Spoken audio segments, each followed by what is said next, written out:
Filter मिल्टर लावा. नमस्कार शेतकरी बंधूंनो. या छोट्याशा व्हिडिओच्या माध्यमातून सगळ्यांचं या ठिकाणी स्वागत करतो.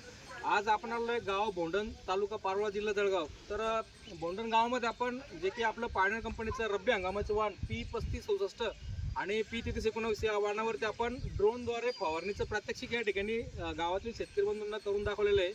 तर ड्रोनद्वारे फवारणी केल्यामुळं कोणकोणत्या गोष्टीची बचत होते तर या ठिकाणी आपण लाईव्ह शेतकऱ्यांना त्या ठिकाणी प्रात्यक्षिक दाखवलेलं आहे. तर गावातील प्रगतशील शेतकरी या ठिकाणी उपस्थित, जसं की किरण पाटील आहे, त्यानंतर राहुल पाटील आहे, तर ज्यानंतर विजू आहे, ते सगळे शेतकऱ्यांनी या ठिकाणी बघितलेलं आहे आणि स्वतःच्या शेतामध्ये पण त्या ठिकाणी 1 एकरचं ट्रायल त्या ठिकाणी आपण त्यांना लाईव्हमध्ये दाखवलेलं आहे. तर शेतकरी बंधूंकडून जाणून घेऊ की त्यांना हा उपक्रम त्या ठिकाणी कसा वाटलेला आहे.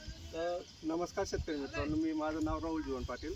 तर त्यांनी आता चालू डेमो दिला तर 1 एकरमध्ये कमीत कमी 7-8 मिनिटात तो फवारणी करतो. त्यामुळे आपल्या शेतकऱ्यांचा पावडरची बचत होते, माणसाची बचत होते आणि कमी मिनिटात जास्त काम होतं. तसेच 2-3 डेमो झालेत आणि 2 एकरापैकी त्यांनी 1 एकराला फवारणी केलेली आहे. तर म्हणजे आपण जवळपास गावामध्ये 3 एकर फवारणी केलेली आहे. 3 वेगवेगळ्या शेतकऱ्यांना आपण 3 एकर फवारणी केली. तर ड्रोनद्वारे फवारणी केल्यामुळे फायदा काय होतो या ठिकाणी लाईव्हमध्ये बघितलं. एक तर वेळेची बचत होते, म्हणजे 1 एकरला फक्त 7 ते 8 मिनिटं लागतात.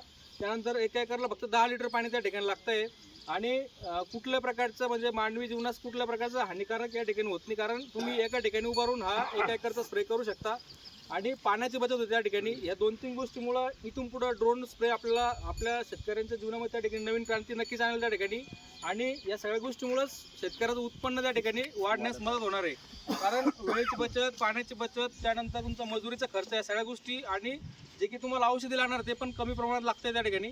त्या सगळ्या गोष्टीमुळं शेतकऱ्यांच्या शेती करण्याच्यामध्ये उत्पन्नास नक्कीच त्या ठिकाणी वाढ होईल आणि शेतकऱ्याचं प्रॉफिटमध्ये त्या ठिकाणी फायदा होईल. तर धन्यवाद. नमस्कार.